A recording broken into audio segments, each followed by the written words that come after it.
Itinanggi ng TV host actress na si Colleen Garcia na may bad blood, o sama ng loob sa pagitan ng Crawfords at It's Showtime family.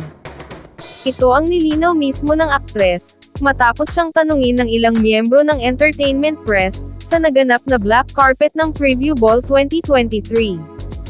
Pero aminado naman si Colleen, na nawalan sila ng ugnayan at koneksyon sa kasagsagan ng pandemik. Ayon pa sa kanya, normal lamang sa mga magkakaibigan na magkalayo, upang maiwasan ang pagkalat nito. Ganito aniya, ang nangyari sa kanya at sa kanyang mister na si Billy Crawford, na talagang nahirapang makipag-ugnayan sa kanilang mga kaibigan noong mga panahon na yon. We kind of drifted apart, it's really hard to keep in touch naman talaga with everybody, niya. I wouldn't say it's just the same as before na, araw-araw kaming nagkikita, ngayon, bihira ko na lang talaga silang makita. Di naman sila gaanong nag-a-attend, like sina Jugs or Kuya Kim.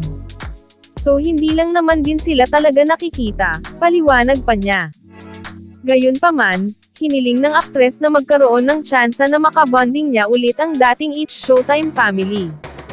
Well, sana magkita kami. Hindi pa kami nagkikita, saad niya sa interview.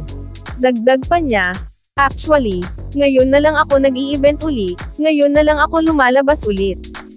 I'm starting to reconnect with old friends. Hopefully, makita ko sila uli. Ani pa ni Colleen. Nang tanungin naman siya, patungkol sa tampuhan ng kanyang asawa na si Billy, at komedyana na si Vice Ganda. Ang sagot niya, mas mainam na direktang tanungin ang dalawa. Kung ano man yon, sa kanila na yon, mas okay na sila na lang ang tanungin nyo, saad niya. Paglilinaw pa niya, pero kung sa amin, at sa kanila as a whole, as of now, wala naman.